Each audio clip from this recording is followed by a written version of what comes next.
Oke, teman-teman semua, selamat malam semuanya. Shalom. Shalom. Kita berkumpul di sini untuk mengikuti materi atau yang akan dijelaskan oleh Bapak narasumber. Sebelum kita memulainya, mari kita bernyanyi dan berdoa yang dibawakan oleh saya sendiri. Untuk itu, mari kita berdiri, mari kita bernyanyi. Segala puji syukur.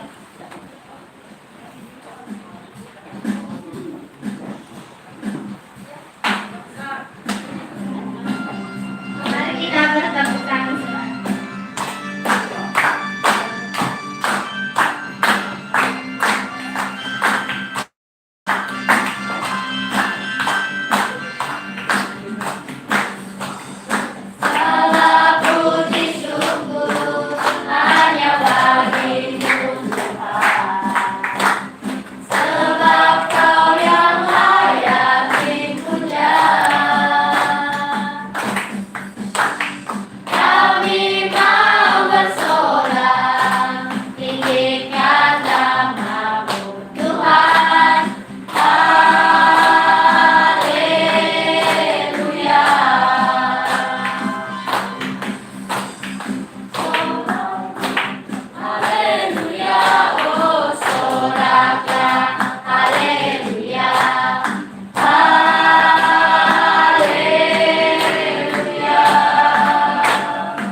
Bapa di surga, kami bersyukur. Terima kasih buat hari ini kami telah merasakan anugerah dari pagi hari hingga pada malam hari ini.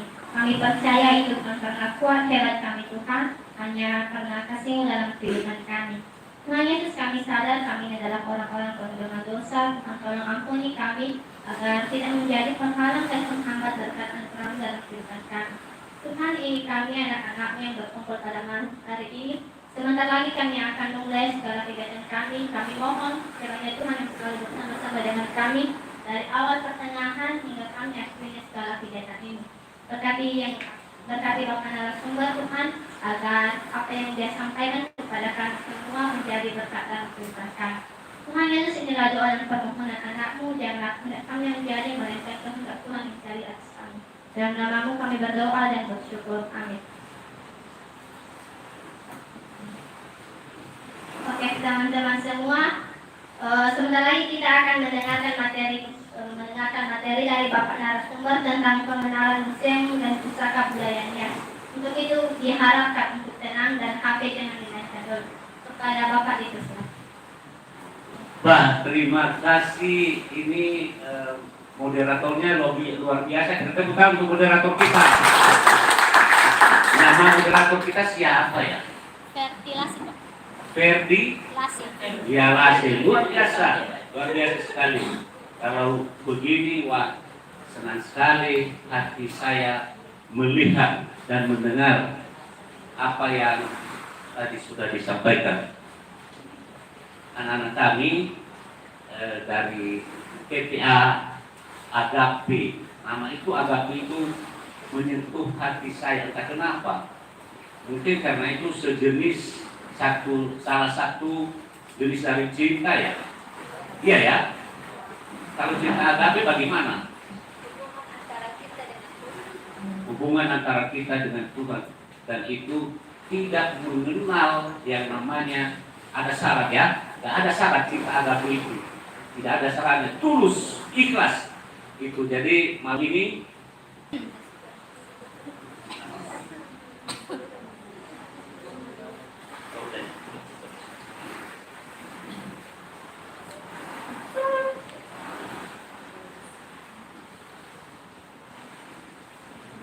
terima kasih. Tadi sore saya baru bicara gender di Nias, dan ternyata memang luar biasa perempuan yang hebat yang bisa membuat ini. Akhirnya kita tentang untuk perempuan lah ya. Dan tadi saya bicara gender di tempat lain barusan. Jadi wanita luar biasa, bukan hanya laki-laki. Tapi juga istilahnya. Baik, kita bicara soal kearifan nenek moyang orang Nias. Besok kalian akan melihat barang-barang peninggalan atau benda-benda peninggalan nenek moyang kita di Nias, benda-benda bersejarah. Saya tidak mau bicara itu semua malam ini karena besok kalian akan lihat dan itu akan dipandu. Tapi sebelumnya mungkin ada yang belum kenal dengan saya. Nama saya Nata Aluluha. Ada di situ ditulis Nata Aluluha dan dipanggil sama Christine Duma. Setiap hari bersama dengan teman-teman saya, ada Filemon Hulu, ada tadi Nolo Biawa di sini. Kami bekerja di museum ini. Itu sekedar perkenalan supaya nanti tidak segan-segan kalau bertanya sama Christine Duma. Nah, kita tidak bicara malam ini semua benda-benda itu karena besok akan dipandu di sana.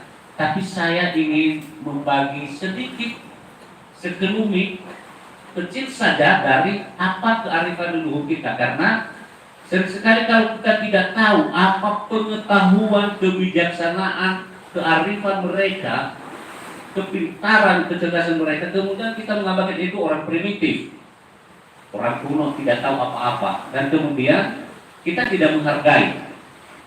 Nah, oleh karena itu malam ini kita coba lihat kearifan nenek moyang atau leluhur orang Nias. Tetapi sebelum ke sana, ke bicara soal leluhur, kita lihat tadi misalnya dari pemberian siri ya. Itu pemberian siri orang Nias itu satu penghormatan yang utama kan, yang utama di Nias. Yang utama, hanya sesiri itu kalau ada di Nias memberikan siri 1 jam menyampaikannya. Kalau orang yang tidak tahu apa artinya, dia merasa bosan, tidak tahu apa saja itu. Tetapi kalau kita menghayati apa pesan yang disampaikan pada saat menyampaikan siri itu, baru kita sadar rupanya itu salah satu cara penghormatan yang utama di Pulau Nias oleh para leluhur kita, dan caranya pun berbeda-beda. Ada yang dengan cara ini lihat itu dirangkai pada tumbuhan kemudian dikasihkan. Ada yang dengan pakai di piring juga. Biasanya kan dibuat di piring setelah diramu ya sirihnya. Lalu ada juga yang kemudian dikasih di kantong. Itu baru kearifan. Belum lagi kearifan mereka membuat anyaman itu. Anyaman dari apa itu dari kantong sirih itu. Nah, di kantong sirih itu mungkin kita tidak tertarik. Saya punya video itu dibuat beberapa tahun lalu, orang Jepang, gadis Jepang belajar menganyam dari istri saya. Mereka datang hanya belajar menganyam. Kenapa? Karena pola anyaman, lihat itu berbagai corak di atas. Coraknya menarik sekali, macam-macam. Dan itu sangat unik, sangat kaya dengan corak itu, dengan warna yang beraneka ragam. Mereka tertarik dan belajar, bahkan kemudian mereka ajarkan di sana. Saya datang ke sana, saya melihat bagaimana mereka mengajarkan itu kepada kelompok-kelompok Jepang. Di Nias biasanya perempuan yang menganyam. Di sana mereka laki-laki juga belajar menganyam.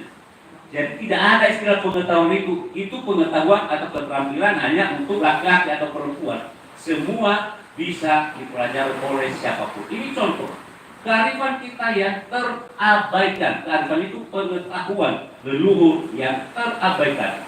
Dan bisa jadi kemudian karena kita tidak tahu, kita bilang hanya sederhana, kita belajar dari mereka, tidak lagi belajar dari kita. Tetapi kemudian kita terbalik, kita yang belajar dari mereka.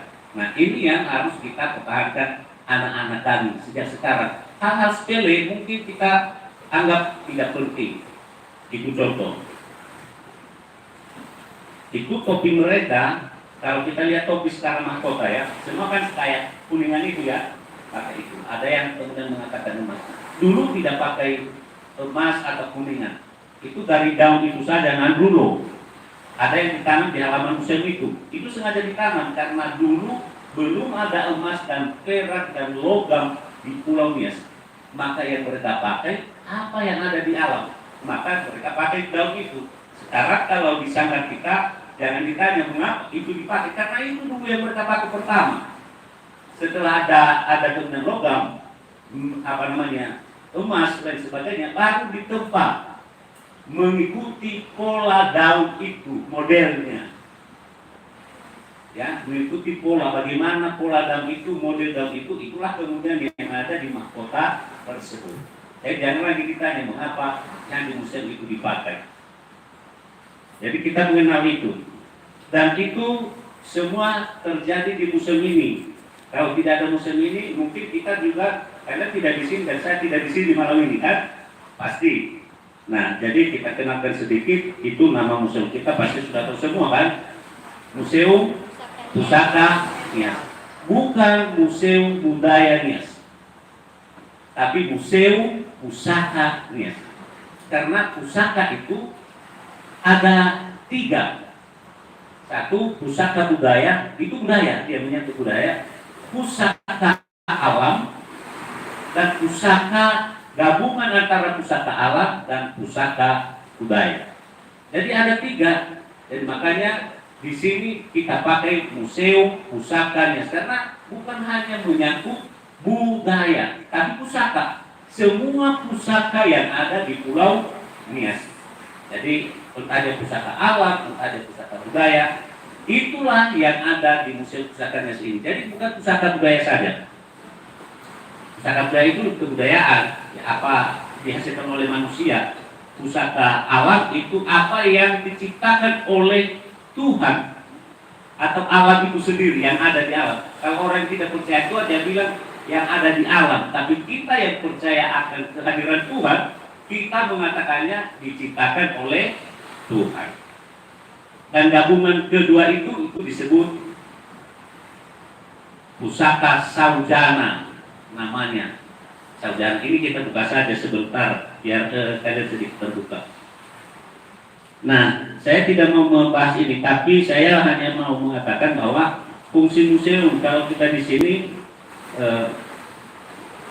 tadi museum. Ini pendiri museum ini Ini sejarah juga kita harus tahu, namanya Pastor Johannes. Itu seorang pastor, kalau di gereja Kristen disebut pendeta, di Katolik disebut pastor. Dia dari Jerman, tapi sudah warga Indonesia, warga negara Indonesia. Sudah 51 tahun di Indonesia. Dan dialah yang mendirikan museum ini. Karena itu kita bisa berada di sini malam ini, dan mudah-mudahan kalau museum ini berkembang untuk selamanya. Nah, namanya Pastor Johannes. Kadang-kadang dia hari ini juga datang ke sini, siapa tahu besok bertemu.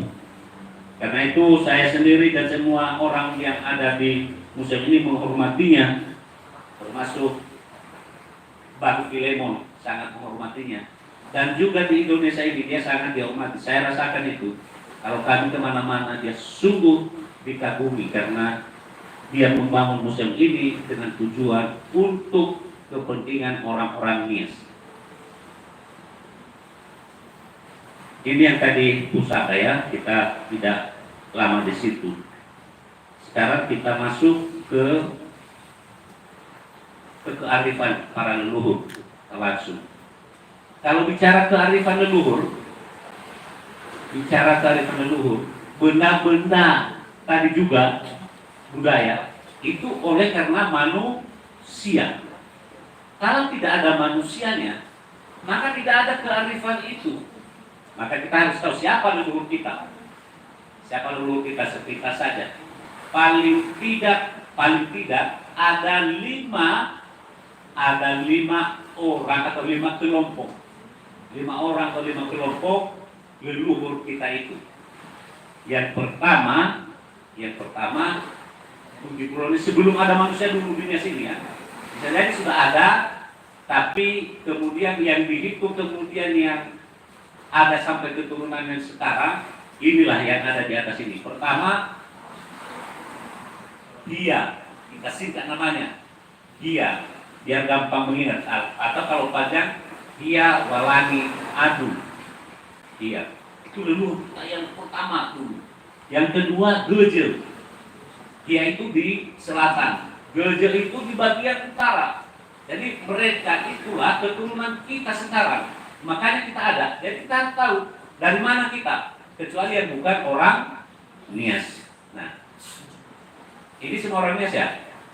Oke. Ya, kita harus tahu aja marga apapun.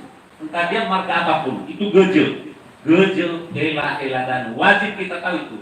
Supaya nanti jangan kalau kalian ke seberang, kalian dari mana, siapa nama leluhur kalian tidak tahu. Kita harus tahu. Berikutnya, Daili Sanau Talinga atau Daili Sanau Tubo. Talinga atau Tubo. Daili lah. Tahu marga Daili? Ya, berarti keturunannya begitu. Walaupun nanti banyak marga lain yang muncul dari keturunan Daili itu. Begitu juga Hia. Banyak sekali marga yang muncul di situ. Yang kita sebut sekarang marga-marga ya, itu penanda orang Nias. Tandanya kan ada marga, berarti orang Nias lah itu. Lalu begitu juga Gejel, Daili Sanau Talinga, lalu Hulu, seperti Pak Filemon Hulu kan. Jadi itu sudah pasti dari Hulu, tidak ada kemungkinan lagi dari yang lain. Daili pasti dia dari Daili itu. Walaupun ada juga ya kemudian bukan persis dari situ dia. Ya misalnya dia itu banyak sekali keturunan yang muncul dari dia. Daki nanti di situ, Lahia, banyak sekali marga. Yang bahkan ada hubungannya dengan Lasik juga yang tadi ya, yang Lasik. Satu lagi yang berkembang di Gunung Sitoli ini, yang marga yang paling berkembang di Gunung Sitoli ini, namanya itu keturunan dari Luomerona. Keturunan dari Luomerona itu di bagian bawah dilihat. Yang turun katanya dari langit, diturunkan di Pulau Nias, namanya Silegu. Dan itu berarti 5 kelompok. 4 yang dari atas, satu lagi yang bernama Silegu, keturunan dari Palubu Luomerona. Itu leluhur kita yang pertama masuk di Pulau Nias ini, dan kitalah kemudian cucu-cucu mereka. Apa kearifan mereka kemudian kita lihat dari nenek moyang kita ini. Apa saja kearifan mereka? Karena kalian anak-anak TPA dan pasti kalian lebih diharapkan untuk karakter menjadi manusia yang baik. Ini saya harap kelompok ini pasti begitu kan. Kalian dididik, kalian diberikan pelajaran, kalian di bagaimanapun tujuannya supaya kalian menjadi manusia yang berperilaku baik. Pertanyaannya yang berkaitan Nias, orang Nias atau leluhur orang Nias itu emangnya apa yang diharapkan? Perilaku apa yang diharapkan oleh leluhur orang Nias kepada kita? Kita coba lihat begini. Saya perkenalkan satu pohon. Pohon ini mungkin belum ada yang mengetahuinya karena di hutan. Tapi namanya pohon beru. Beru. Ada nama-nama pohon kan berua, apoa, simalabu, kan itu. Tapi ini namanya beru. Yang mungkin kan yang tahu adalah hili beru. Ada arah-arah sini juga ada hili beru. Pernah dengar ya? Hili beru. Itu nama desa. Tapi ini namanya pohon beru. Kita lihat pohon beru ini. Kalau kita bicara beru berarti itu artinya apa arti beru? Memberikan. Beru. Manilah. Itu melihat. Baru melihat. Beru. Kita lihat beru. Itu adalah adat bewangowan. Nah, sudah kan? Berarti adat atau hukum adat. Nah, sekarang kita masuk ke sudah mulai ke kita ya, ke budaya kita ya. Hukum adat berarti artinya bewu. Nah, bewu artinya juga kebudayaan. Kita lihat ya. Nah, jadi adat istiadat adalah beru. Padahal tadi dia nama pohon. Nenek moyang kita melihat pohon itu yang besar, kagum pada pohon itu yang akar-akarnya mengagumkan, lalu melihat pohon itu, mereka kemudian terinspirasi memakai istilah adat istiadat itu karena dengan akar yang kuat dan pohon yang besar tumbuh berkembang itu, mereka pakai itu untuk istilah adat istiadat. Artinya pohon yang kuat, besar, berkembang, dan itulah yang membuat manusia juga untuk berkembang karena dengan beru tadi ya. Jadi sudah tahu tadi beru ya. Nah sekarang kita lihat apa itu beru. Kita lihat ini. Bagaimana kita, apa yang diharapkan oleh nenek moyang kita kepada kita. Dan sebenarnya kita ini mau menjadi apa dalam hidup? Kita ini mau menjadi apa dalam hidup kita? Nah, kita sekolah, ada sekarang pembentukan karakter ya katanya ya. Mau menjadi sekolah itu menjadi manusia apa sebenarnya? Kita lihat ini. Budaya, adat istiadat atau hada. Tadi sudah kita sebutkan artinya istilah yang lain yaitu dari nama pohon ya, dari nama pohon. Nah, adat istiadat orang Nias itu disebut bewe nono niha atau hada nono niha. Oke. Pertanyaannya karakter apa yang diharapkan bagi setiap orang Nias? Hada gamua kasih apa perbuatan yang diharapkan bagi seorang Nias? Sana tunadu Sabu Niha, Sabu Agonia, Sang Agonia, Mahesa. Kita lihat apa dalam yang diharapkan adalah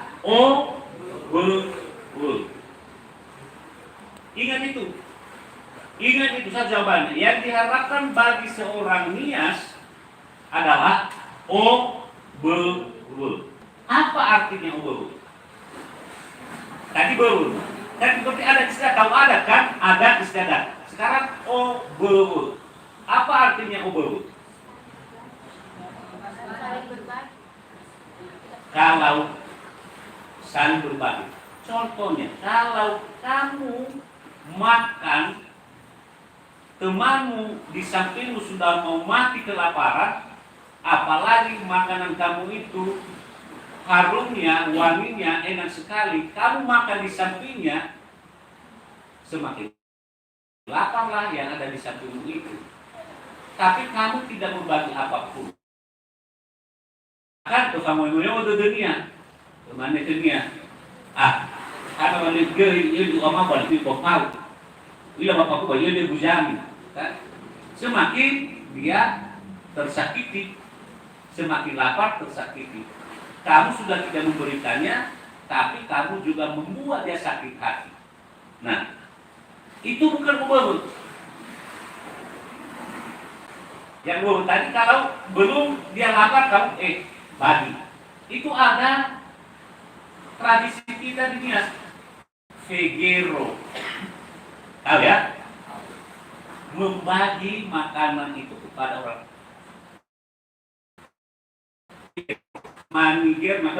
Manigero. Labe vegero. Membagi. Obowo itu istilahnya obowo. Nah, kalau kita tidak berbagi itu, membaginya, maka itu istilahnya pelit, tidak mau berbagi, tidak mau memberikan sama orang lain. Kalau sama kalian di bagian Gunung Ston, bagian utara ini apa istilahnya? Gelarnya bagi orang yang tidak mau berbagi itu memberi. Anini. Apalagi? Obowa. Memang kalian pakai obowa. Benar. Atali, anini, oboka. Apalagi? Hanya itu.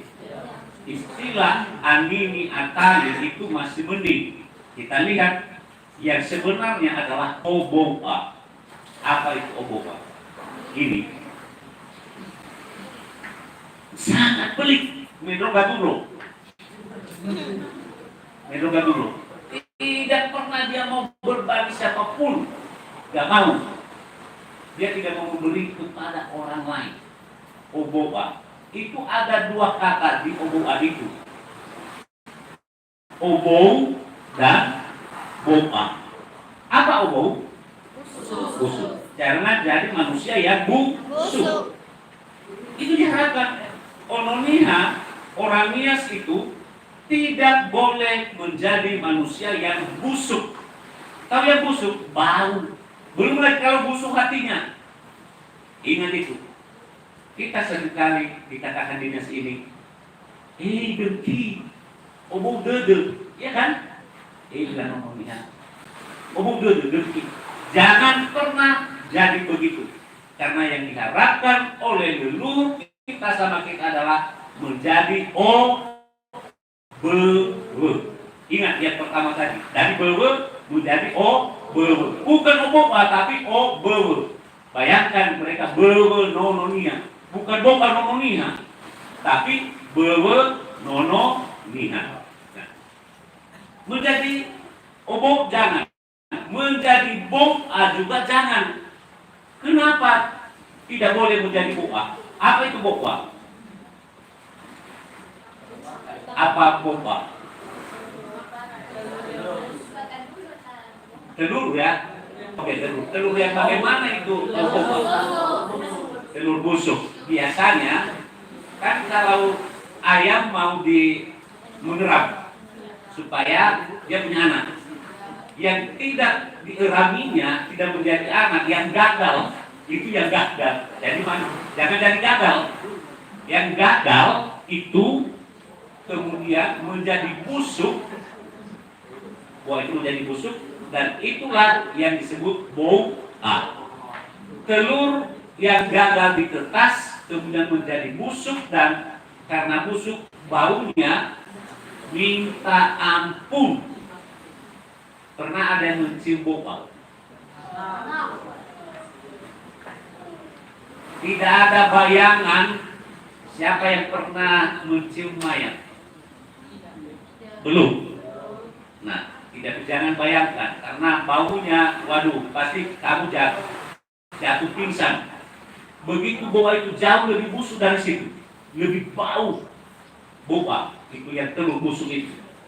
Nah, karena itu kita lihat ini nenek moyang kita atau orang-orang dulu biasanya mereka gunakan untuk mengusir setan. Lalu ada lagi gunanya. Ini mengusir setan, katanya supaya setan tidak dekat. Apa lagi gunanya? Kalau ada orang yang punya ilmu kekebalan, ilmu elektrik, maka diambil telur itu, katanya ya, dilempar dia dengan telur busuk yang bau tadi, maka hancurlah semua ilmunya itu, semua kekebalannya itu. Apa yang mau dikatakan begini? Apa yang mau dikatakan begini? Jangankan manusia mendekat karena baunya, setan saja lari dari telur yang busuk tadi. Jadi kamu jangan jadi manusia yang bersifat boa, karena jangankan manusia dekat dengan kamu, setan saja juga akan takut dengan kamu karena bau dan busuk. Ini mau dipesankan kepada kita, jangan jadi boa. Telur yang busuk, yang gagal ditetas kemudian menjadi busuk, dia akan, setiap orang yang lewat akan menutup hidungnya dan tidak ada yang mendekat. Jadilah manusia yang ober. Ingat itu. Ononia menjadi manusia yang ober. Apa artinya itu? Hatinya dipenuhi dengan kasih dan murah hati. Itu ober.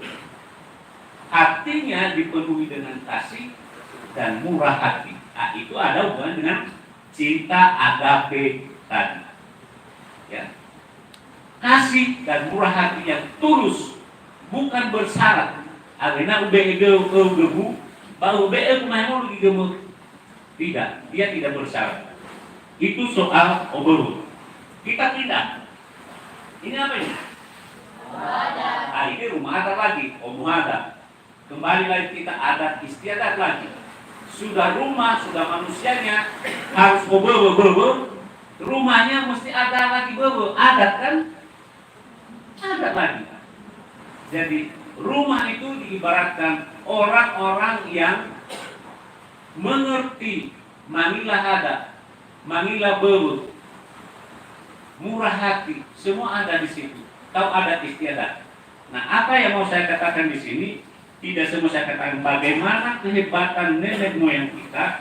Salah satu kehebatan dari rumah yang diciptakan oleh nenek moyang kita ini adalah ketahanannya pada saat gempa. Mungkin tidak disadari, ya. Ini di bawah, ini kan tiang-tiang. Nah, biasanya rumah-rumah sekarang dimasukkan sampai kaki gajah di bawah. Tapak gajahnya digali sampai di bawah, tiang-tiang rumah beton. Tetapi rumah Nias justru tidak, di atas tanah ini, bahkan kemudian dikasih batu di bawah alas tiangnya.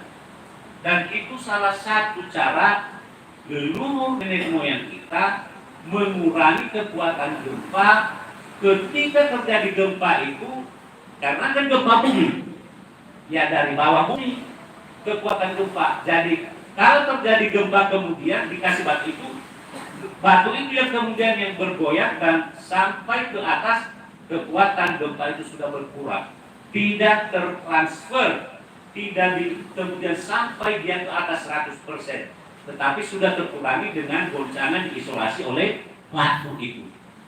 Batu itu kemudian yang dari situlah dia berkurang. Tidak 100% karena tidak disambung dia dari tanah. Itu kehebatan nenek moyang kita. Kita tidak tahu itu, mereka belum belajar arsitektur, teknik sipil kalau sekarang ilmu bangunan. Tetapi mereka tahu bagaimana hidup di pulau ini yang sering digoncang oleh gempa. Mereka bangun rumah seperti itu. Dan di atas hubungannya, lihat itu, di atas atap yang paling atas, salah satu kearifan mereka, kalau hujan, petir, kalau terjadi petir, kemudian mereka menggunakan pohon ini, poli, menggunakan pohon poli untuk melindungi rumah dan isinya dari sambaran petir. pohon boli itu sudah ditanam di depan museum itu, pas di samping kanan kurung itu kita sengaja tanam. Karena apa? Kearifan nenek moyang kita menggunakan pohon itu, apa yang sudah disediakan oleh Tuhan di bumi ini, ya, untuk mengantisipasi kalau terjadi petir. Jadi hubungan yang paling atas itu, kayu yang seperti itu di atas, ya balok paling atas itu, disitulah mereka pakai. Tidak mereka gunakan pohon yang lain, kayu yang lain. Wajib pohon boli atau pohon lana. Itu luar biasa. Dan karena itulah orang-orang dari luar, mungkin kalian tidak tahu, tapi saya merasa kagum pada kearifan nenek moyang orang Nias. Hal-hal sederhana menggunakan kayu yang ada di alam. Ya, jadi itu salah satu apanya. Dari pohon itu kemudian bukan saja digunakan sebagai penutup hubungan dari rumah adat, digunakan juga daunnya untuk obat. Nah, so di tesako, lede walaupun demamnya, kemudian dia dimandikan dengan air dari daun boli. Ada juga diambil kemudian pucuknya diperas, diminumkan. Itu sering saya lihat adalah, saya sendiri pernah diberikan kepada saya itu untuk dimandikan karena sakit saya yang tidak kunjung sembuh. Jadi kekuatan alamnya dipergunakan. Itu kearifan nenek moyang kita yang kita anggap sepele, tapi orang lain kagum karena kita tidak mengetahuinya. Ini kearifan melompat batu, mempersiapkan diri untuk menjadi pelindung desa dan masyarakat desa. Kalau lompat batu itu sisa kebudayaan megalik. Nias ini terkenal ada dua produk kebudayaan yang paling terkenal. Pertama, rumah adatnya, kemudian megalik atau budaya batu, kebudayaan megalik. Nah, lihat lompat batu, orangnya melompat batu. Orangnya melompat batu dan itu tidak didapat dimanapun di dunia ini. Lompat batu itu tradisinya hanya ada di Pulau Nias. Tidak terdapat di negara manapun di dunia ini. Itu hanya ada di Pulau Nias. Luar biasa kan? Keunikan kebudayaan orang Nias itu. Kebudayaan megalik tikung, kebudayaan megalik yang ada di Nias itu punya makna. Dan yang paling populer, yang paling unik adalah kebudayaan melompat batu. Selain kebudayaan melompat batu, kita lihat ini. Patung-patung itu dan tugu-tugu atau batu-batu yang ada di depan rumah. Ada yang seperti manusia, ada yang polos, ada yang seperti meja, ada yang macam-macam modelnya. Ini kebudayaan yang paling unik di Pulau Nias. Melalui batu-batu ini, melalui monumen itu dengan apapun modelnya, bentuknya, kita bisa mengetahui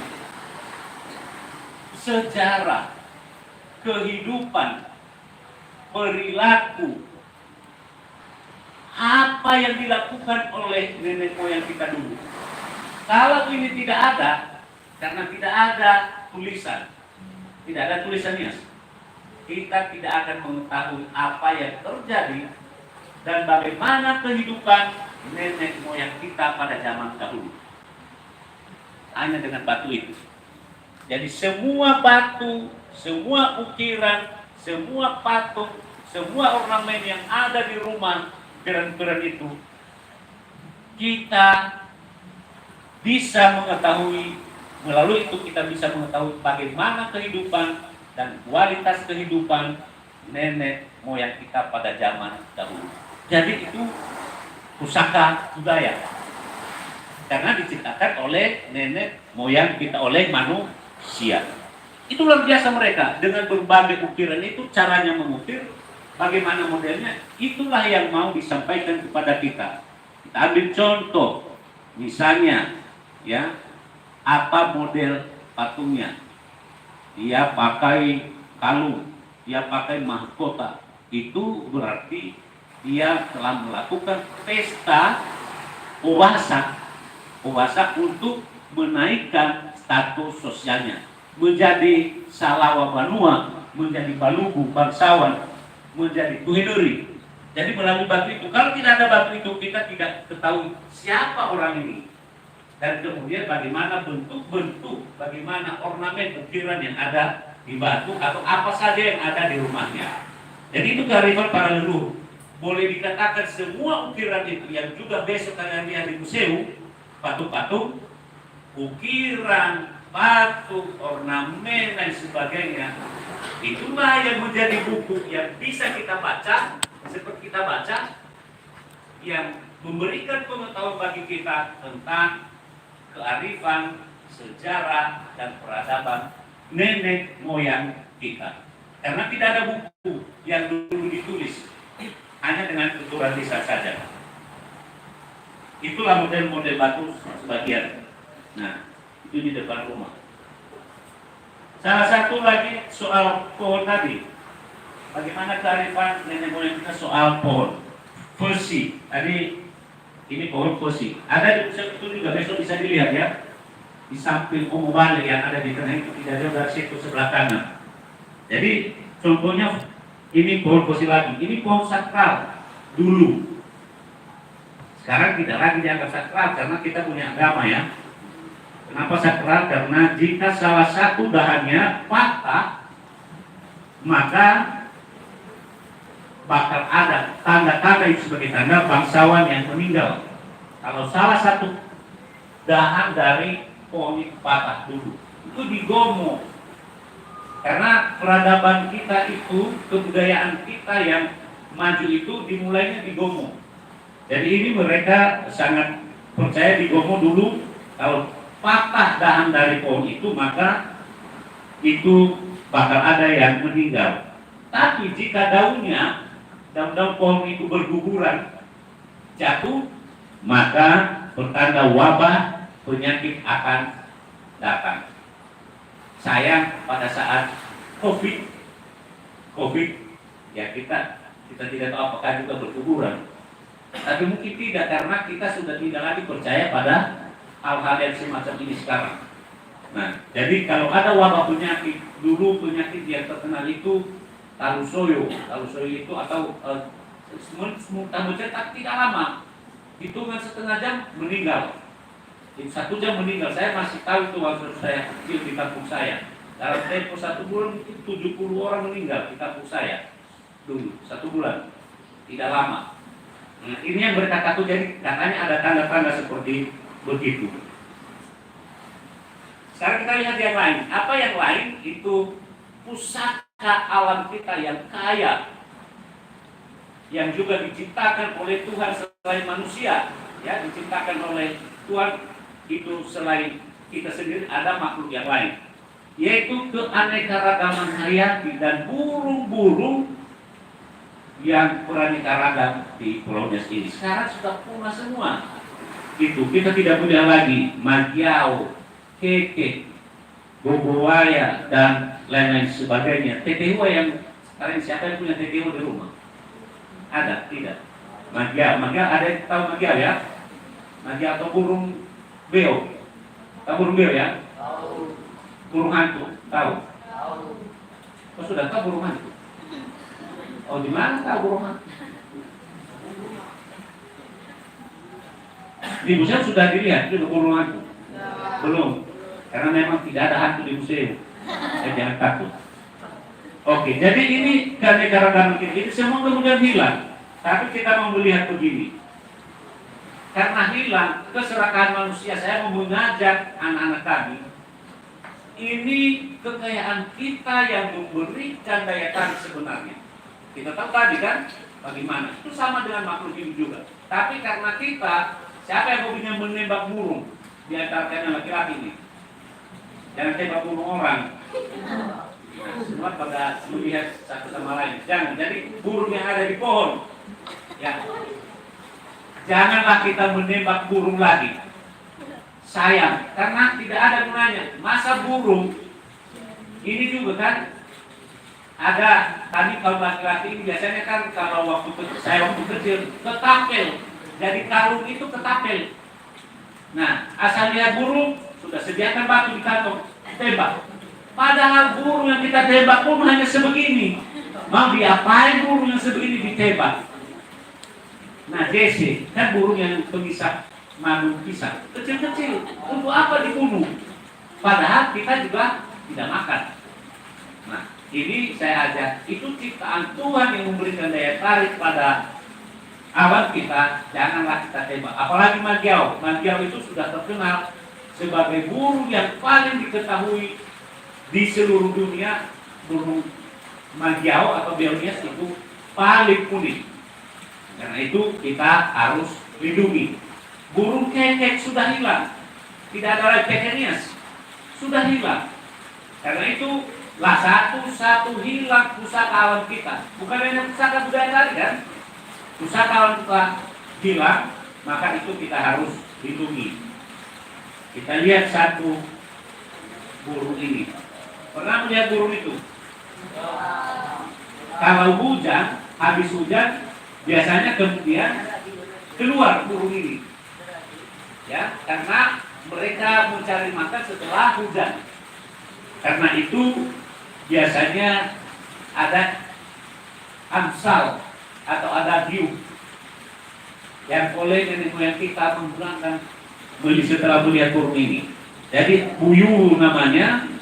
Lalu ada juga tanaman yang namanya pamate gahe buyu. Pamate gahe buyu itu ada di Rusia juga, karena obat untuk obat patah tulang. Para dukun menggunakan daun itu untuk obat lalako, ya, biasanya dengan apa? Dengan menggunakan daun ini. Itu kehebatan dukun Beonias. Luar biasa, dengan tumbuhan itu dan katanya juga dengan menggunakan kaki dari pamate gahe dari burung itu.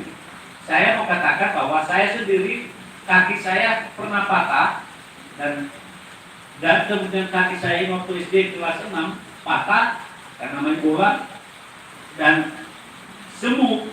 Saya tidak tahu apakah tambahannya lagi dengan menggunakan tanaman ini. Ini luar biasa kearifan nenek moyang kita. Kalau sekarang saya tahu pengalaman saya waktu patah kaki saya itu, bapak saya sudah meneken surat untuk dibawa ke Medan, dipotong kaki saya itu. Ini kaki kanan sudah patah. Patahnya di sini di tengah-tengah karena main bola dengan guru saya. Yang mematahkan bukan orang lain, guru saya juga. Terlalu besar guru saya itu. Saya mengambil bola di kakinya, kecewa dia itu kenapa mau melawan saya. Bukan bolanya yang disepak, tapi kaki saya patahlah. Lebih besar, 2 kali besar badan bapak saya di belakang. Nah, patah 35, saya baru kelas 6 SD. Dan saya ingat persis sudah diteken surat oleh bapak saya untuk dikomputasi. Ibu-ibu itu kemudian bilang, ada seorang ibu, jangan sayang anakku ini. Kalau sudah apa tidak bisa saya berdiri sekarang di hadapan kalian. Saya obat, jangan dipotong. Sayang anak itu. Obatnya ini, setiap sore ibu itu kemudian memperban kaki saya dengan apa ini. Dikasih punya saya ketemunya apa.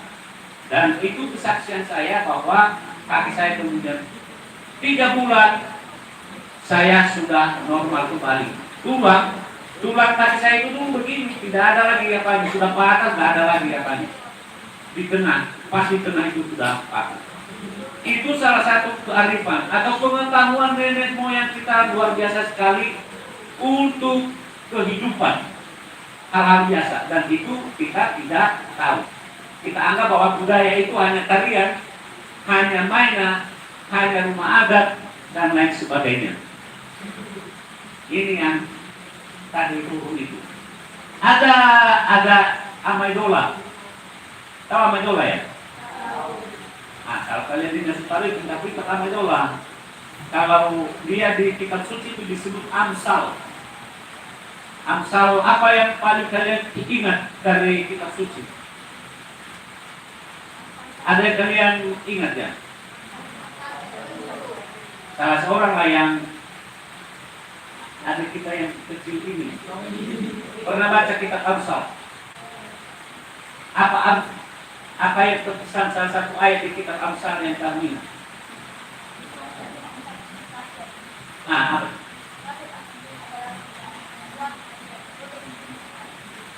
Luar biasa, kita tepuk tangan. Itu nasihat kan? Nasihat, Amsal nasihat. Ini juga nasihat. Tadi sudah dilihat oleh nenek moyang kita, sebelum ada kitab suci, mereka sudah melihat punya Amsal. Mereka bilang, "Itedu debuyu, isai grauge, ba isai grau. Itedu debuyu, abase grauge, abase grau." Sama artinya. Jadi dia yang mengundang hujan, karena burung ini biasanya baru keluar dia kalau setelah hujan cari makan. Tapi ketika dia mengundang hujan itu datang, dia berdeu, bukan hanya satu orang yang basah, semua basah. Apa mau dikatakan itu? Jangan mengundang dosa atau kejahatan. Jangan mengundang orang marah. Jangan mengundang kejahatan.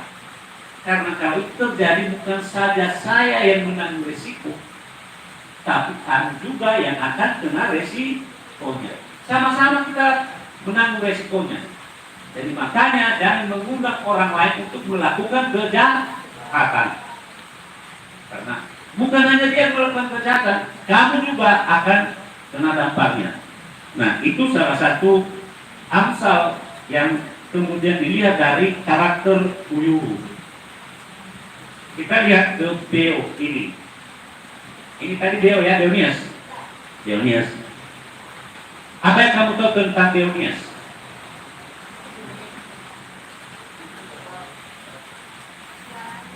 Suaranya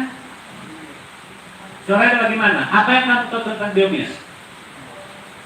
Suaranya bagaimana? Dapat meniru ya. Katanya Beonias itu namanya tadi Magiau ya, Magiau, namanya itu Magiau. Karena banyak burung beo itu, ada beo Sumatera, ada beo Mentawai, ada beo Timur. Tapi nama burung beo kita adalah Magiau. Magiau itu nama aslinya. Magiau, kita pakai bahasanya. Kenapa ini saya beritahu kita mau cerita tentang Magiau? Karena rupanya, lihat bulunya. Selain dari tadi keunikannya, pintar meniru suara manusia dan suara apapun, lihat bulunya. Perhatikan bulu dari burung, bukan bulu burung ya, bulu burung Magiau. Nah, bulu burung Magiau, lihat, perhatikan. Apa saja yang ada? Hitam, kuning, merah. Nah, di burungnya saja dilihat ya. Jangan dilihat latar belakangnya, di burungnya saja. Ada hitam, terus ada kuning, ada putih, orange ya, orange. Nah, oke, kita lihat ini. Ada apa warna ini di sini juga?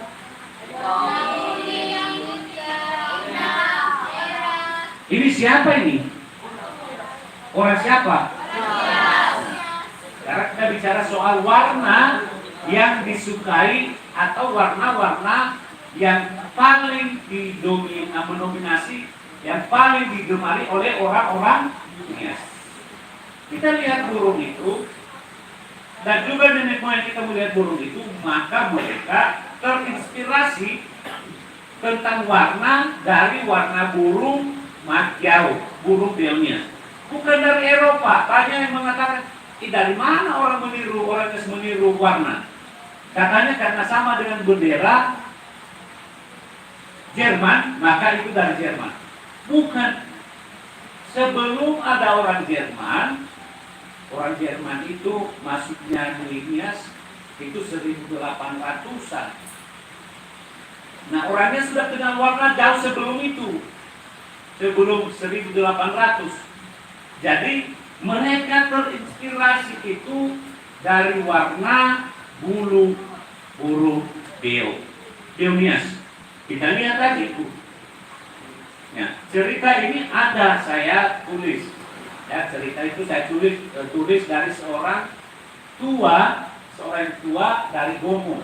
Ya, cerita tentang bagaimana dulu warna itu dipilih oleh semua burung, dan curanglah burung Manjau ini. Dia mengambil warna yang bagus dulu, baru diberikannya kepada yang lain. Nah, itu salah satu apanya. Pertanyaannya kan tidak ada merah tadi ya. Oke, tidak ada merah. Tidak ada merah di sini, tapi kita lihat ini di telur ya. Di telur. Pernah kalian melihat isi telur?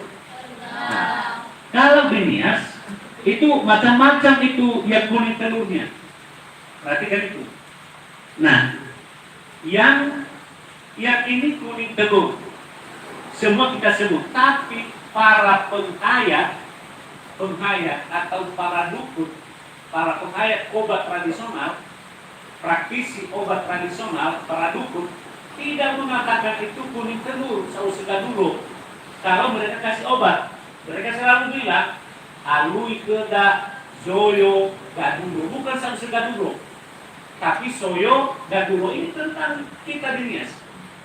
Yang orange itu mereka tidak sebut sebagai orange atau kuning, tetapi mereka sebut merah. Ya, soyo gadulo, mereka soyo gadulo. Itu medro gadulo itu tadi lain orang pelit. Ya, lah bayangkan dia telur itu tidak keluar darah, jadi kan medro gadulo, dibayangkan begitu. Nah, ini soal inspirasi warna. Dan lihat ini. Burung apa ini? Gogobaya. Bukan gogo babaya, tapi gogobaya. Ya, gogobaya. Ini hanya dua warna. Mengapa dua burung ini juga saya perlihatkan sama kita? Sebagai pusaka alam kita, ini juga sudah langka, harus kita lindungi. Nah, ini gogobaya ini tenggang, bulunya hitam putih, dan nias juga sering menggemari warna putih. Selain hitam tadi, ada warna putih.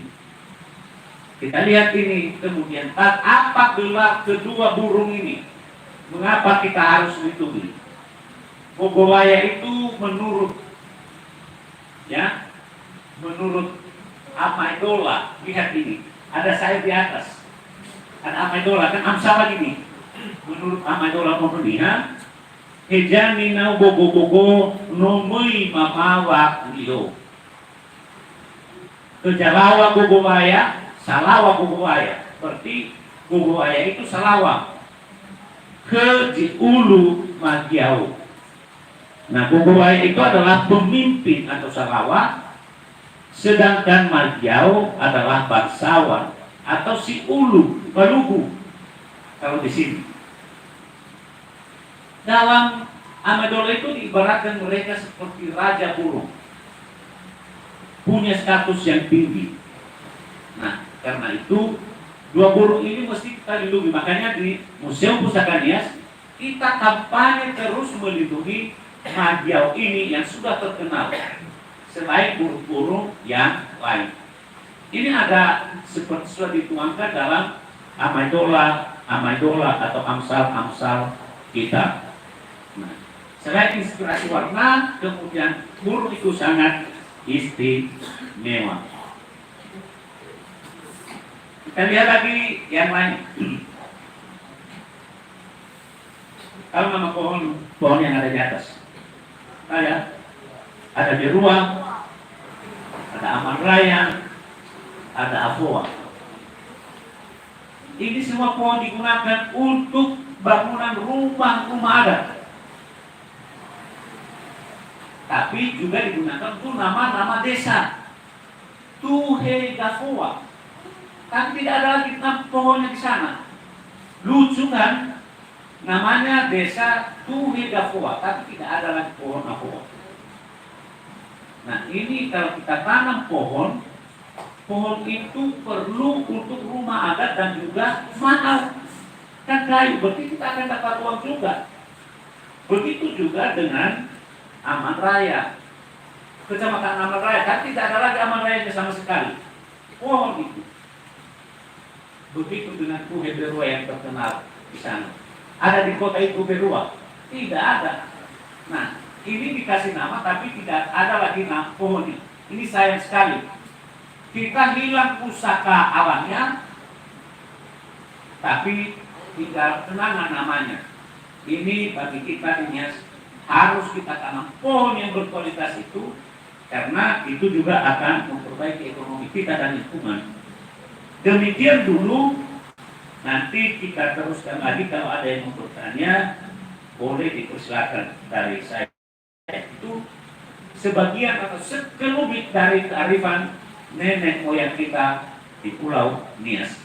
Kepada anak-anak kami, kalau ada yang mau bertanya, silakan. Ada moderator kita, kami kembalikan kepada Lase sebagai moderator kita yang hebat. Kita tepuk tangan untuk moderator kita sekali lagi lah.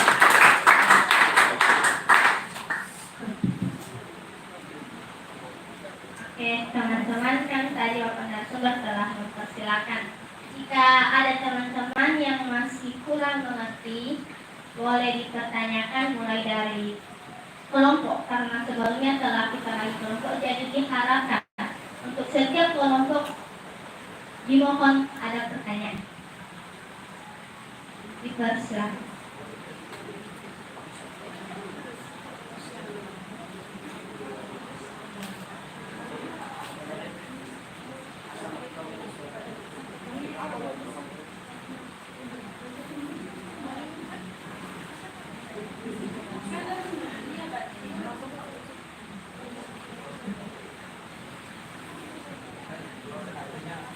Silakan ya, silakan. Satu-satu aja nanti biar tidak lupa saya. Setiap pertanyaan serah langsung saya jawab, biar tidak lupa. Silakan. Mungkin mulai dari kelompok 1.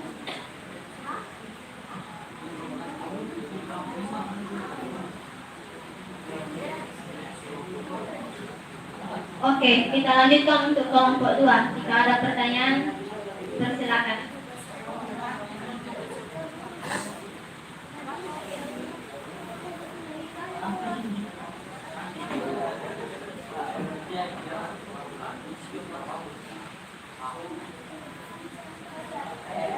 Oke, lanjut kelompok 3. Kalau ada, nanti dikembalikan lagi. Oke, kelompok 4. Oke. Silakan. Oh. Jadi kan 2 hari yang lalu saya sudah ke museum ini. Oke. Saya bertemu dengan Bapak Johannes langsung. Oke. Jadi awalnya saya nggak tahu dia itu adalah pendiri museum ini. Jadi dia kayak ngajak ngobrol biasa gitu. Benar. Jadi awalnya kan saya mikir, oh ini Orang orang bule. dari luar gitu kan. Setelah Bapak tadi tampilkan di PPT di atas bahwa dia adalah seorang pendiri, apa yang menjadi, tentunya Bapak sebagai direktur tahu apa yang menjadi latar belakang kenapa Bapak Johannes ini mendirikan museum ini, padahal sebenarnya dia bukan berasal dari Nias. Satu yang lupa kamu belum memberitahukan nama soal. Oh, saya nama saya Preti Lekis Kajenani. Oke. Baik, terima kasih. Kita tepuk tangan untuk Preti. Ya, memang ini Preti kelas berapa? Sabar kelas 1, kelas, kalau saya itu kelas 9, 10 ya. Ya lebih besar lah, jangan 1. Lebih 10, biar 10 besar. Baik, sudah ketemu dengan Pastor Johannes, sudah tanya ke dia, sudah bicara, sering pakai bahasa Nias. Oh enggak, dia cuma pakai bahasa Inggris dan bahasa Indonesia. Oh, bahasa Nias, suka bahasa Nias. Karena sering dipakai, halo mister, dia, uli fura ugu. Tahu dia bahasa Nias kita. Ya iya, yang mana tuh? Ini Pastor Johannes pertanyaannya mengapa ya dia kemudian tertarik membangun itu. Dulu dia juga tidak tertarik. Kalau tanya sama dia bilang tidak juga tertarik awalnya. Karena dia orang pastor. pastor itu pendeta lah ya, yang tujuannya mengajarkan agama, mengajarkan ajaran Kristus kepada umat, kepada orang-orang Nias. Tetapi dia melihat setelah sampai di sini, ini benda-benda, barang-barang kuno itu yang kita sebut kuno, benda-benda besar itu terus dijual di luar, dijual. Lalu karena dia bukan orang Nias seperti orang bule. Orang bule itu kan orang kulit putih ya, istilahnya orang dari luar sana, luar negeri. Maka ditawarkan ke dia. Dia tidak mau ambil, tidak mau beli. Kenapa? Karena bukan itu tujuannya. Tapi lama-lama kemudian dia beli. Kenapa dia beli? Mereka bilang, kalau tidak beli pastor, harus dijual di Medan. Dan kalau sudah dijual di Medan, berarti tidak lagi tinggal di Pulau Nias. Tadi sudah saya katakan, kita hanya bisa mengetahui sejarah, kehidupan, dan hal-hal tentang orang Nias melalui benda-benda itu. Karena kan tidak ada tulisan Nias ya, tidak ada. Nah karena itu terpaksa dia beli. Lama-lama dia beli itu, maka kemudian mau dibagaimanakan benda-benda itu. Maka harus dibuat museum. Karena itu dibuatlah museum ini. Dan museum ini tidak dibuat untuk turis. Dulu mau dibuat di Teluk Dalam. Tapi kemudian dia berpikir jangan di Teluk Dalam, karena kalau di sana hanya untuk turis. Karena di sana kan pariwisata. Kita harus buat di Gunung Sitoli. Karena dulu Nias ini hanya satu, belum ada Kabupaten Selatan, belum ada Nias Utara, Barat, Nias, Gunung Sitoli, belum. Hanya ada satu Nias, yaitu Kabupaten Nias. Baru satu. Maka kota terbesar adalah kota Gunung Sitoli. Dan semua orang mau sekolah di Gunung Sitoli. Maka supaya anak-anak sekolah, anak-anak Nias, generasi muda Nias bisa belajar tentang Nias, maka itu diputuskan akhirnya tanahnya masih ada di Teluk Dalam. Saya masih mengurus tanah itu di Teluk Dalam, sudah dibeli di Simpang Babu Matawo itu menuju Lamudri, tidak jauh dari situ. Ada tanah sudah dibeli di situ. Tidak jadi didirikan di situ, tapi di Gunung Sitoli. Kenapa? Supaya kamu seperti sekarang bisa mempelajari tentang ini. Bukan untuk pariwisata, tapi mengetahui tentang apa pengetahuan, bagaimana diri kita, bagaimana kebudayaan kita sebagai ciri, sebagai identitas jati diri kita. Karena tidak akan menjadi, tidak akan menjadi suku orang lain. Kita akan tetap menjadi orang Nias dengan berbagai adat, istiadat, dan kebudayaannya. Jadi maka didirikan itu di kota Gunung Sitoli. Jadi itu motivasinya akhirnya dia dirikan itu. Nah, dan itu bukan karena dia punya uang banyak. Pelan-pelan beli tanah, beli itu berjalan saja, tidak pernah ada segudang, tidak. Sampai sekarang bukan karena ada uang, tapi karena tujuannya baik. Ada saja jalan bagi Tuhan untuk membukanya. Dengan kalian datang saja, ini ya, PPA datang, ini tidur di sini, makan di sini, berkunjung, menggunakan museum untuk belajar, itu artinya jangan lupa saya atas nama direktur dan museum cagar, kamu telah mendukung museum ini. Kenapa? Artinya museum ini bermanfaat. Kedua, kan ada dibayar musewanya, dan itu akan mendukung biaya pemeliharaan museum ini. Jadi kamu datang di sini, berkunjung di sini, menggunakan fasilitas di sini, membeli di sini, artinya Anda telah ikut untuk menyelamatkan budaya dan pusaka Nias. Maka itu sebenarnya tujuannya, supaya kemudian kebudayaan Nias itu tidak hilang dan pusaka kita terlindungi. Begitu Freddy. Disilakan yang lain. Oke, karena pertanyaan sudah telah dijawab oleh Bapak narasumber, sekarang dipersilakan untuk kelompok lain. Siapa? Oke, kelompok satu dipersilakan.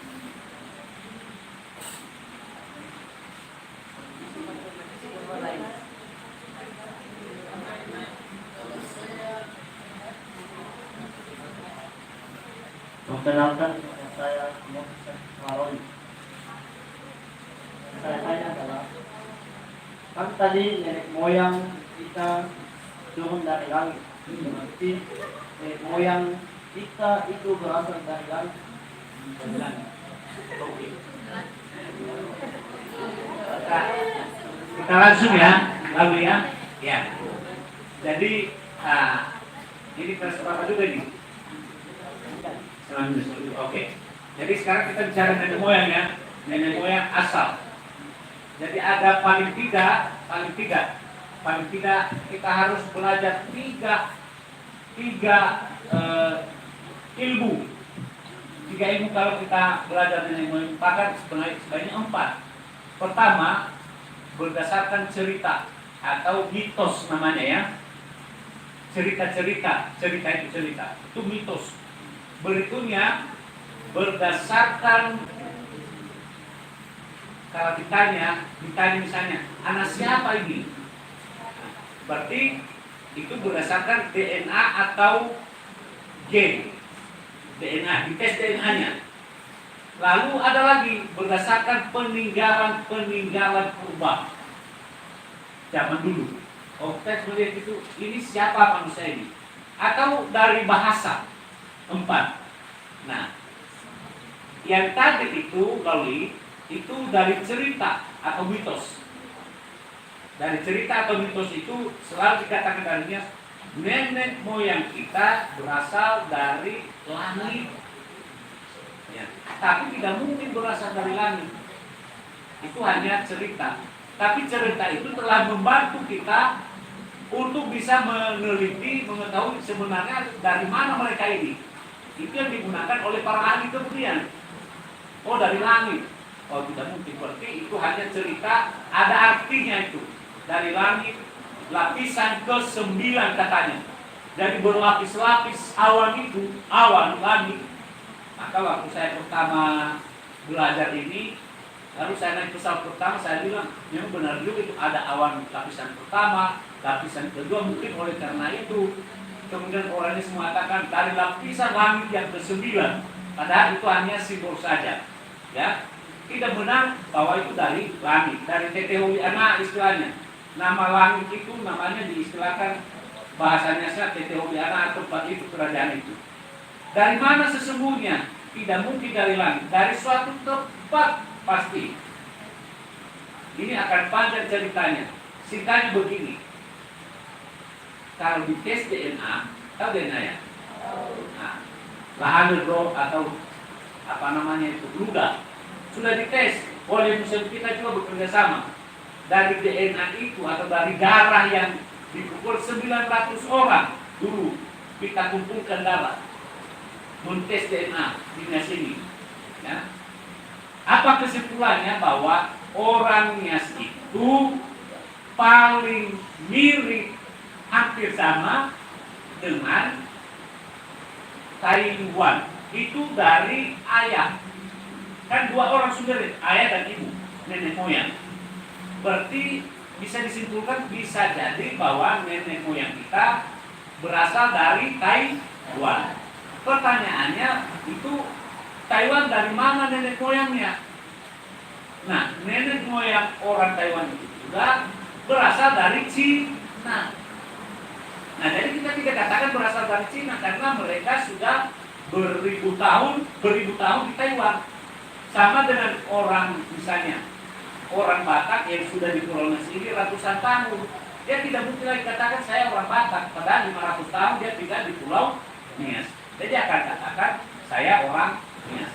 Sama dengan orang Bugis yang marga Maru Hawa, Maru Lapau, Maru Duri. Orang Bugis, dia tidak lagi katakan saya orang Bugis, tapi dia katakan orang Nias. Padahal baru 200 tahun yang lalu mereka tiba di Pulau Nias. Sama dengan orang Margaduha, saya Margaduha yang baru masuk ke Nias 400 tahun yang lalu, tidak dikatakan lagi orang Aceh. Walaupun kemungkinan besar mereka dari Aceh, tapi dikatakan orang Nias. Saya Margaduha.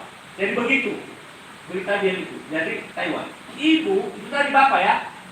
Ibu itu paling mirip dengan Filipina. Berarti ibu ada kaitannya dengan Filipina, ayah ada kaitannya dengan Taiwan. Singkatnya begitu.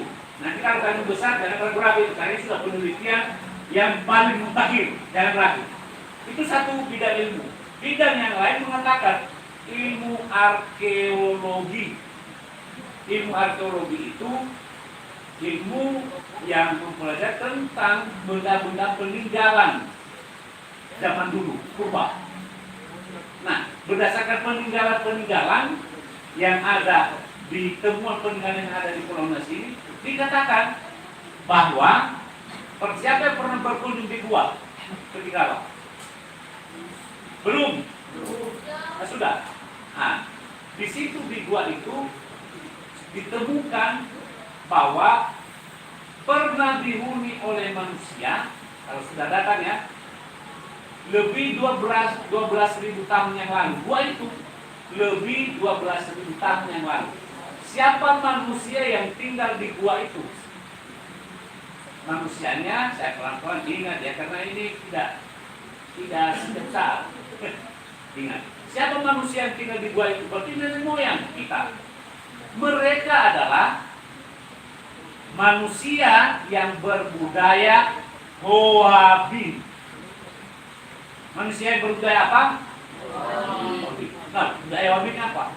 Budaya Hoabin itu seperti mereka memang punya kebudayaan batu yang belum belum batu itu masih ala kadarnya, hanya dipecahkan sedikit batu itu supaya ada yang tajam bagiannya. Jadi itu peralatan mereka paling sederhana. Itu kebudayaan Hoabin. Kebudayaan Hoabin itu pusatnya, orang-orangnya berasal dari mana? Itu di Vietnam. Itu berarti jangan-jangan orangnya berasal dari Vietnam.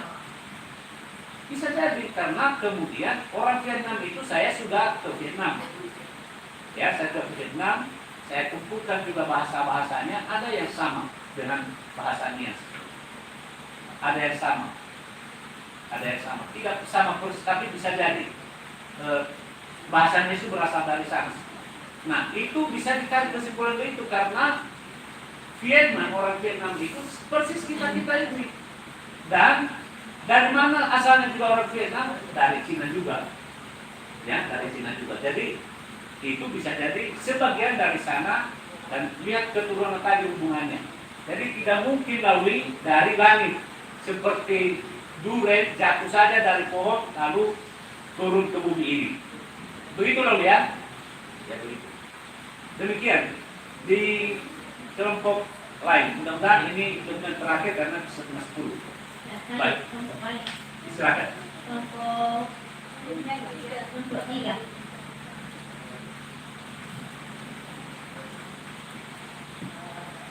Sebelumnya perkenalkan, nama saya Melaneka Pratiwi Jandatet, kelas 10.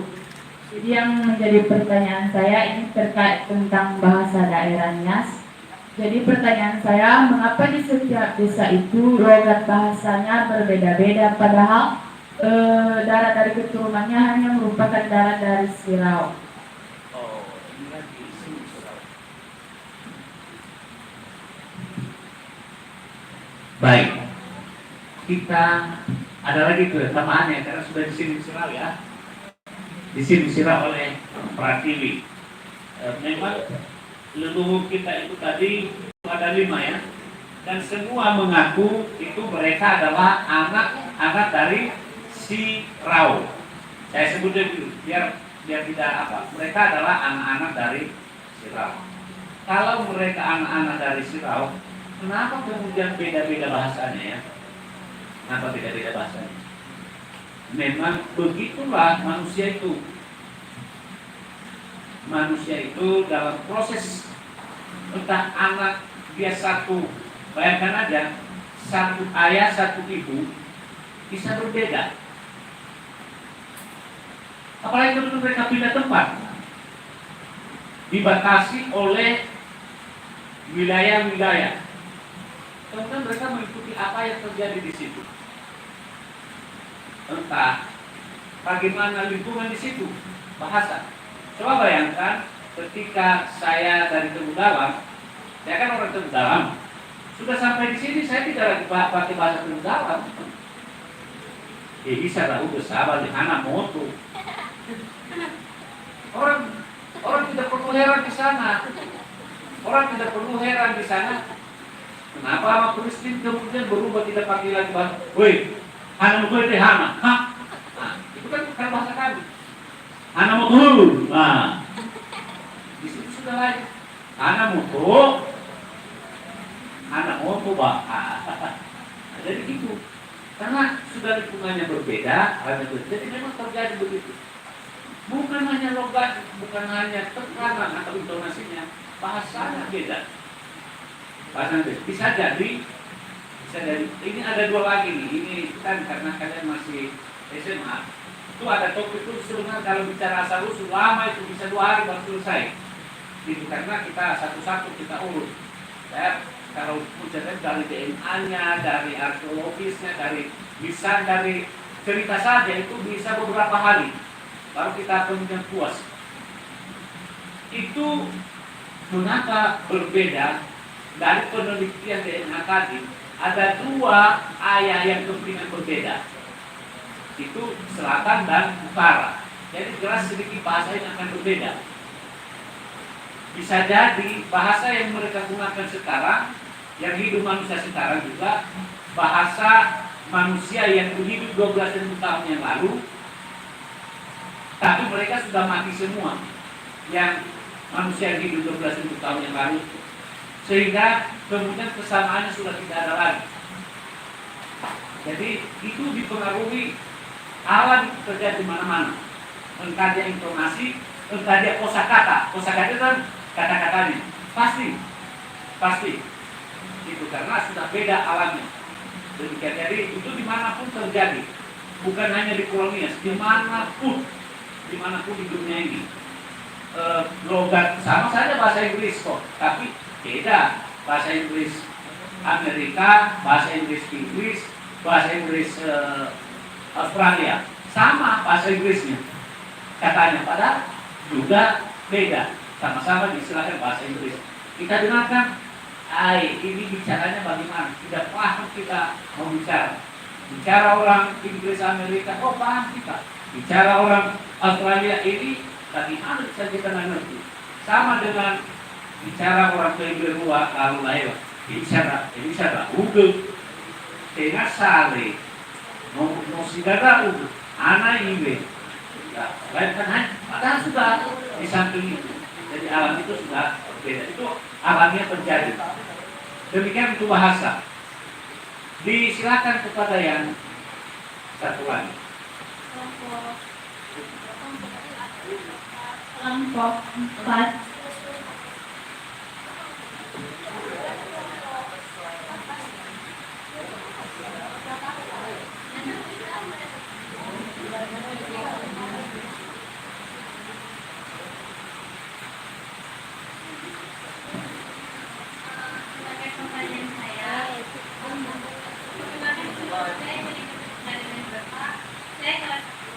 Jadi pertanyaan saya, bagaimana kita bisa tahu alat-alat sejarah atau foto-foto di zaman dulu, sedangkan waktu zaman itu tidak ada?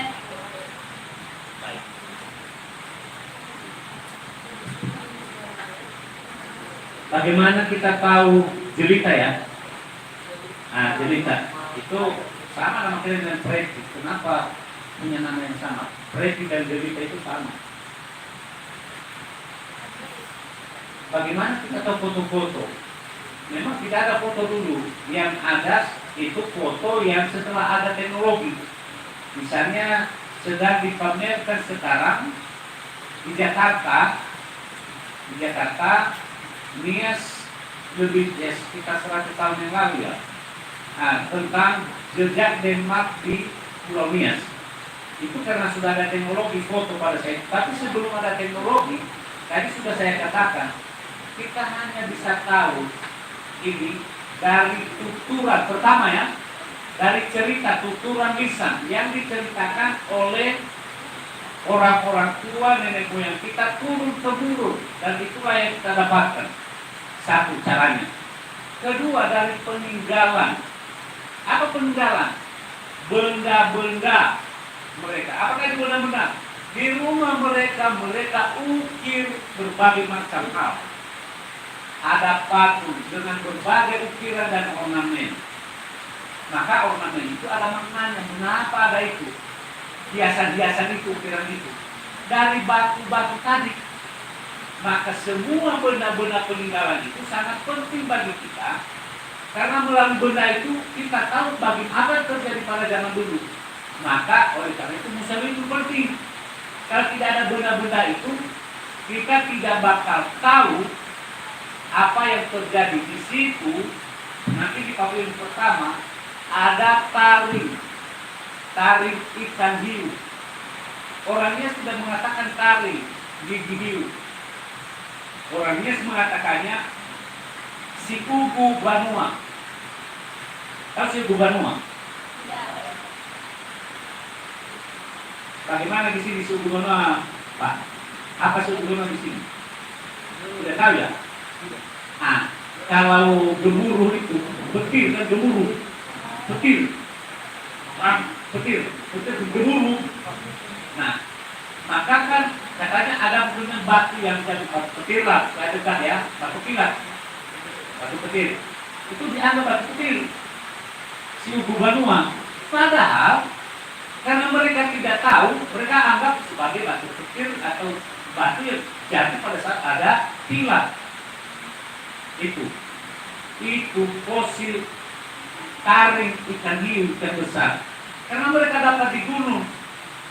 Dan dari peristiwa itu kemudian kita tahu bahwa memang Nias ini dulu berada di bawah permukaan. Tidak mungkin ada fosil ikan di atas gunung. Itu artinya bahwa Pulau Nias berada dulu di bawah permukaan laut.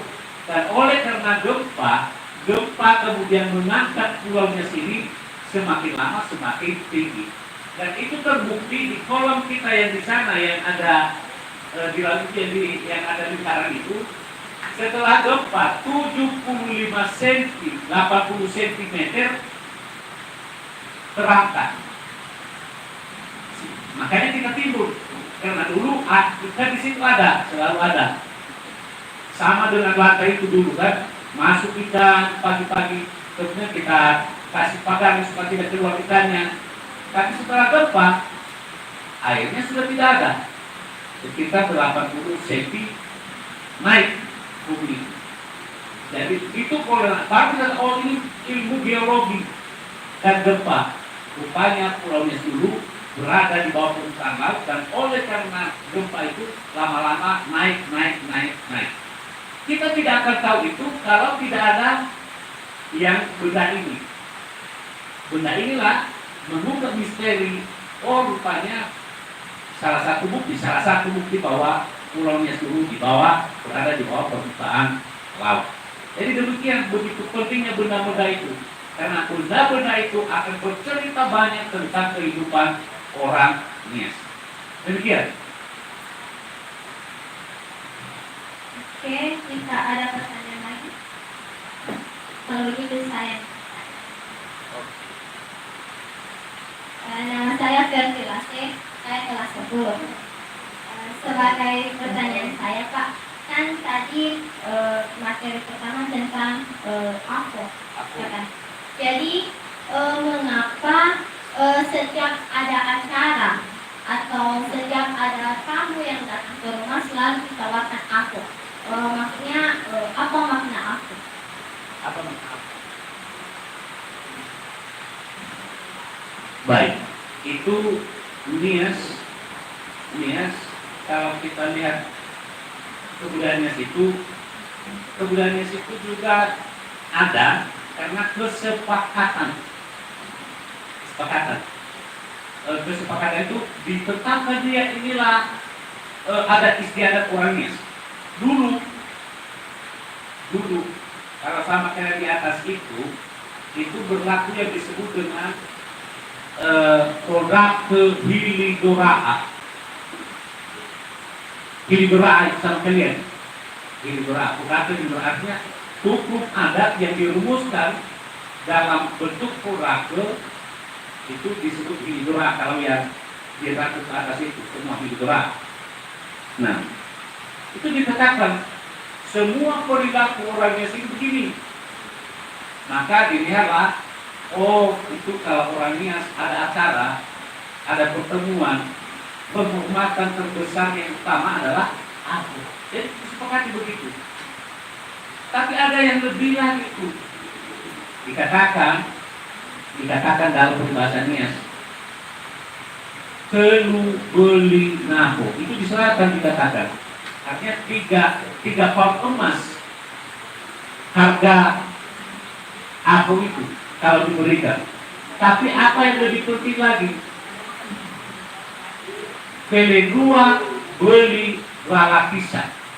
Kalau kita ketemu duluan, itu yang perlu penting, bukan dengan memberikan aku itu dulu, tapi bertemu dulu. Karena aku itu hanya simbol. Aku bisa berarti juga pemberian kewajiban adat. Misalnya berwawal tadi, kalau ada menikah kan mas kawin, itu seringkali juga dibatalkan hanya aku. Padahal di sini bukan aku, adalah mas kawin. Kalau di selatan disebut aku, bagian-bagian itu ya bolan aku. Padahal bukan aku di dalamnya, tapi mas kawin bagian jatah orang-orang yang menerima mas kawin itu. Nah, jadi sudah diputuskan bahwa memang itulah apanya. Sama kita di sini di Nusantara ini, memang itu wajib. Setiap acara itu, karena itu sudah digariskan oleh leluhur kita. Ada dua itu yang mengapa menjadi demikian, sudah digariskan oleh leluhur, kemudian sudah disepakati oleh masyarakat desa. Itulah sumber fundata itu. Jadi buku di Papua Jatua, buku di Papua Banua. Setelah itu disepakati, maka sampai sekarang itu dijalankan sebagai setiap ada acara, setiap ada apapun, maka mesti ada aku. Nah, jadi itulah adat orangnya situ. Jadi tidak bisa dikatakan khusus disepakati demikian. Kalau ada orang ke rumah, kasih aku. Terlebih kalau pesta pernikahan atau perkawinan, wajib kan itu. Berapa kantong sirih, siapa yang memberikan, bagaimana cara memberikannya, sudah diatur kan? Luar biasa, bukan hanya kasih apa kasih di situ, bukan. Tata cara pemberiannya pun itu sudah diatur. Jadi memang itu karena sudah disepakati sebagai adat dari orang Nias. Demikian. Demikian kami kembalikan kepada moderator atau kepada Bapak Guru. Silakan moderator ya, silakan.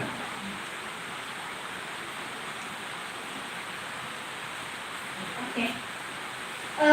Karena kita telah bertanya dan juga Bapak narasumber telah menjawab, maka kita akan mengakhiri kegiatan kita ini. Dan sebelumnya kami sangat berterima kasih kepada Bapak narasumber yang telah bersedia dan meluangkan waktu bersama kami untuk membagi-bagi kami materi tentang pengenalan Pusaka Nias. Mungkin selama ini kami datang ke museum hanya untuk jalan-jalan dan keliling-keliling, tapi untuk malam ini kami banyak tahu tentang museum ini.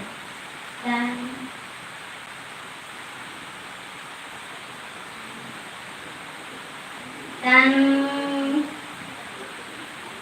untuk itu sebelumnya mari